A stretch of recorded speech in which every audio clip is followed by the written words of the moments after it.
Badvel municipality Siddhavatam రోడ్డులో పొలిరెడ్డి భవనాన్ని seize చేసిన మున్సిపల్ అధికారులు అనాధికారికంగా భవనాన్ని నిర్మించారని మున్సిపల్ అధికారులు వాదన.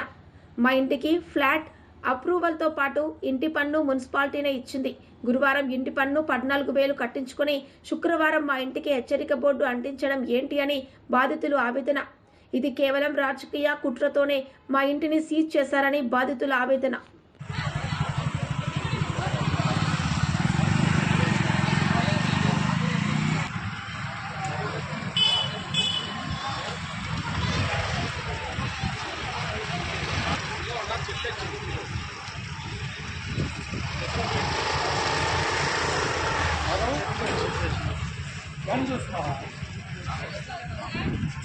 పోయిన వారికి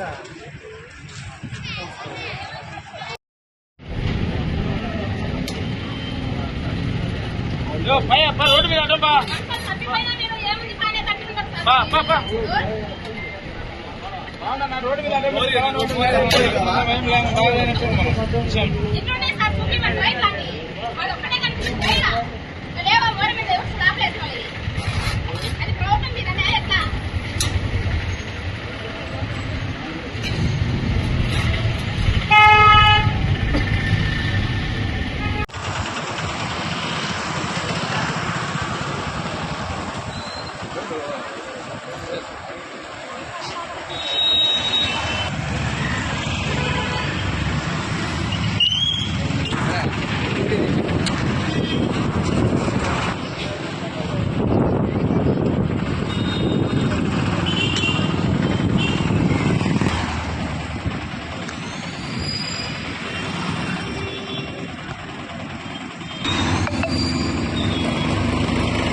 ఇప్పుడు దౌర్జన్యంగా వచ్చి ఇట్లా చేస్తాను సార్. మేము ఇంటి పన్ను కట్టాను. నిన్న కూడా కట్టొచ్చినా సార్ 14,500 ఇంటి పన్ను. మేమేం దౌర్జన్యంగా ఏం రాలేదు. ఆ స్థలంలో మేము ఉన్నాము. ఇంకా లేవా? ఇంకా ఎదురుపల్లి అక్కడ ఉన్నాయి కదా సార్. అది దీన్ని గడిపించిన ఎదురుపల్లి ఉండేది అదే గడిపించాలి కదా సార్. ఇంకేం లేవా ఇక్కడ? బడ్జెట్లో ఏం లేవా? అవి చేయాలి కదా సార్. దీంతో కూడా అన్ని ఎంక్వైరీ చేసి మాది గడిపించాలి కదా సార్. మొత్తం వచ్చింది సార్. మాకు నోటీస్ ఇచ్చామంటాడు. మా కొడుకు ఇక్కడ లేడు, ఫారెన్లో ఉండడు. మా కొడుకు లేకుండా ఎవరికి ఇచ్చిన వాళ్ళు మాకు ఒక రిజిస్టర్ పోస్ట్ చేయొచ్చు కదా. వాళ్ళు లెటర్ ఇచ్చినామంటారు. ఏ ఒక్కడైనా లెటర్ ఇచ్చి రిజిస్టర్ పోస్ట్ తీసుకురా. వాళ్ళు ఇష్ట ప్రకారం గడిపించుకోకపోతే సరిపోతుంది సార్. మేము ఇంట్లో ఉన్నాం. ఇంట్లో ఉండే కూడా వాళ్ళు దౌర్జన్యంగా పేపర్ గడిపిస్తాను. పిల్లలు అందరం ఉండం ఇంట్లో. వాళ్ళు ఉండే కూడా దౌర్జన్యంగా పేపర్ గడిపించుకోవాలి. మున్సిపాలిటీ పన్ను రసీదు కట్టించుకుంది 14,000 కట్టించుకుంది.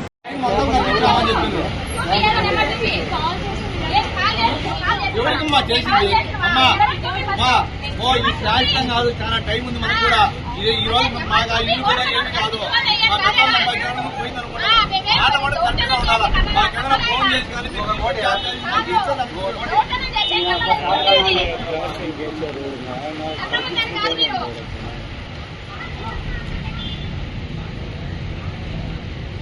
మనిషికి ఒకటి ఇన్ఫార్మ్ చేయాలి కదా. ఇష్టపడాలని చేసుకుంటా పోయేదనా? ఫోన్ చేసి ఏ నెంబర్ చూపి. ఫస్ట్ నువ్వు నెంబరు ఎవరు చేస్తావు చూపి. ఎవరికి నా చేస్తాను నువ్వు ఫస్ట్. నువ్వు నా చేస్తానని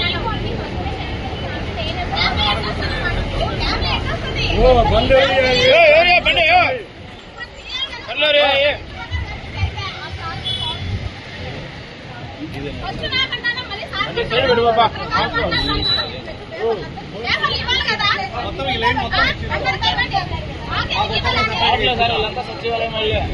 అన్నా నువ్వు చెప్పాలి కదా. నువ్వు చెప్పాలి కదా. మాట్లాడుతున్నా. నిన్న కూడా ఏం చెప్పినాను? ఇచ్చిన పార్టీ ఇప్పుడు జరగదన్నా. అది కూడా చెప్పినా లేదా? నేను ఇప్పుడే నోటీస్ పరువు మనం మాట్లాడేం. నాకు ఇల్లు పగలిగినా ఒకటే, నోటీస్ కనిపించినా ఒకటే కదా. ఏమైంది ఇప్పుడు? అవతల అది వంక కదా. అది వంక కారాలి కదా. కన్ను లేవా మనకు? అధికారులకు ఎవరు కన్ను లేవా? అది వంక మీద నిన్ననే స్లాబ్ వేసింది కదా, అది వంక మొత్తం క్లోజ్ చేసి ఎంతవరకు ఆడుకుని దీంట్లో ఏమైనా వంక ఏమైనా ఉంటే కొంత కనీసం 10 ఆటలు వేసి వంక పోయి వంక పొలం పోకుండా ఈరోజు ఇచ్చిపోతా మీరే మొత్తం మీరే సర్వే చేయండి. ఏడొచ్చుగా వంక వంకుంటే బాధపడండి. ఇరిగేషన్ ఈ కడప బద్వేల్ పబ్లిక్ స్కూల్ నుంచి 2 సంవత్సరం నుంచి పోరాడుతున్నాం. ఒకదానికి అతికిసాను తమాషా. కమిషన్ సిడిఎంఏకి వెళ్తాం, గుంటూరుకి వెళ్తాం. ఇప్పుడు చేస్తే అందరికి న్యాయం ఉండాలి కదా, నాకేం వీళ్ళేం సంబంధం లేదు. అంటే డబ్బులు ఉన్నారు ఒకటి, వీళ్ళకొకటి. కలెక్టర్ పెడతారు మార్నింగ్.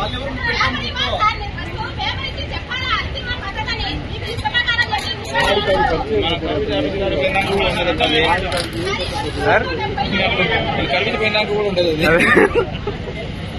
కాదు సార్, అంత పెద్ద స్కూల్ మెయిన్ లో పర్మిషన్ లేకుండా కడుతుంటే వీటికి వచ్చేసి అతికిస్తున్నారు.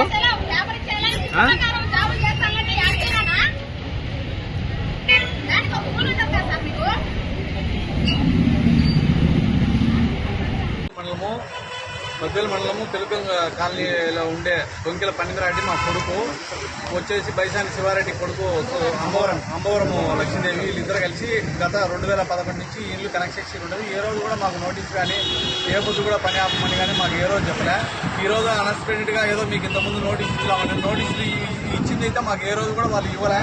ఈ రోజు ఏదో వాళ్ళు మున్సిపాలిటీ మొత్తం స్టాఫ్ అంతా ఉమ్మడిగా ఈ రోజు మీకు ఏదో మీరు ఇంట్లో ఉండేదానికి లేదు, మీరు ఇంటి బయటికి పోండి అంటారు.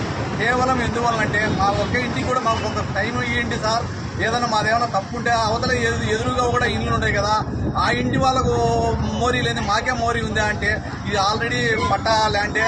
మేము 2 సెంటర్తో కనీసం మేము 15 ఏళ్ళ నుంచి ఈయనే ఇల్లు కొట్టుకుంటాం. ఫస్ట్ కింద ఉంది ఇల్లు, ఆ కింద ఉంది ఇల్లు ఉండి అట్ట సంసారం ఉంది. ఈ మధ్య కాలంలో పైన మళ్ళా 2 ఫ్లోర్లు వేస్తున్నాయి. మళ్ళా 2 ఫ్లోర్లు వేస్తున్నాయి కూడా దానికి పన్ను రసీదు, మామూలు మున్సిపల్ ప్లానింగ్ అన్ని వాళ్ళే ఇచ్చిండ్రు.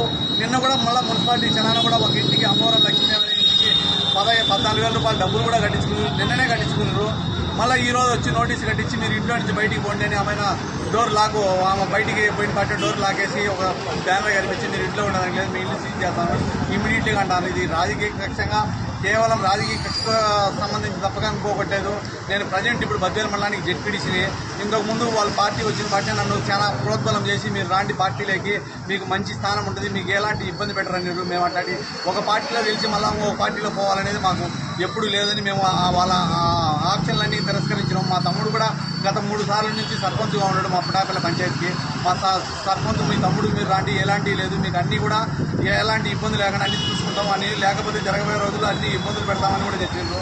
అవన్నీ సర్వసాధారణంగా మేము లెక్క చేయలేదు కాబట్టి 1 by 1 చేసుకుంటా ఈ విధంగా మమ్మల్ని కక్షపూరితంగా చేస్తున్నారు. సరే, అన్నిటికీ ప్రభుత్వం అనేది ఒకటి ఉంటుంది, న్యాయం అనేది ఒకటి ఉంటుంది. ఇది ఒకటే కాదు కదా, బద్వేలు మొత్తం ఇన్ని చూసుకోండి. మేమేమన్నా ఇరుట్టమని నా పొద్దు 2011 నుంచి ఈ రోజు 16 సంవత్సరాల నుంచి 16 సంవత్సరాలకి ఏ రోజు కూడా వాళ్ళకి కారణం లేదా ఇది ఇరుట్టమని? ఆ రోజు పన్ను కట్టించుకునేటప్పుడు తెలీదా వాళ్ళకు? ప్లాన్ అప్రూవల్ ఇచ్చినప్పుడు తెలీదా? ఇంత మేము బిజినెస్ చేస్తానే పోతే ఏ రోజు కూడా మీరు తప్పు అని మాట్లాడేదానికి వాళ్ళకి లేదా? మేము ఈరోజు తీరా ఇంట్లో చేరి ఈ విధంగా మేము 3 ఇళ్ళు క్లోజ్ చేసుకొని నిదానంగా చేద్దామని ఇండ్లు ఖాళీ చేసి వచ్చిన బట్టి నోటీసు కరిపించడం ఎంతవరకు సమంజసము? ఈరోజు ఇంట్లో ఆడవాళ్ళు పిల్లోళ్ళు ఉంటే వాళ్ళు ఉండబట్టి మేము మీ ఇంటికి ఒకటేసారి నోటీస్ ఇచ్చామని పోలీస్ ఎస్కార్ట్, మున్సిపాలిటీ రెవెన్యూ ఒక ఇంటి కోసం కనీసం మున్సిపాలిటీ స్టాఫ్ మొత్తం రావాలి. ఇది ఎంతవరకు అన్యాయం? పక్కనే ఆ వంక ఉంది, ఆ వంక పక్కన ఇప్పుడే కల్వర్ట్ చేసి కడతారు. అది వాళ్ళ కానరాలేదా? మేము ఇంట్లో చేరే సంసారం ఉండేదే మాకు కనవచ్చే పక్కన అవతల వంక ఉంది కదా. ఇట్లాంటి వంకలు చూడకుండా మా ఇంటికి ఆడికే రావడం అనేది ఎంతవరకు? వాళ్ళు ఇచ్చిన పన్ను రసీదే, వాళ్ళు ఇచ్చిన ప్లాన్ అప్రూవలే. మున్సిపాలిటీకి ఏది సంబంధించి ఏదైనా మీకు ఏదైనా ఫార్మాలిటీ ఉంటే చెప్పండి సార్, మేము ఏదైనా కట్టుకోవాలనుకుంటే కట్టుకుంటాం సార్ అంటే దానికి ఏది స్థితిగతిగా చెప్పకుండా కేవలం నేను ఒక ప్రజాప్రతినిధి, ఒక జెడ్పీటీసీగా ఉన్నాను, ఎంతవరకు ఇబ్బంది పెట్టాలనేది తప్పక ఇంకోటి ఇది కరెక్ట్ కాదు. సరే, అన్నిటికీ దేవుడు అనేవాడు, ఎంతవరకైనా చట్ట ప్రకారం ఎదుర్కొంటామని మిమ్మల్ని అందరూ ఆశిస్తాం.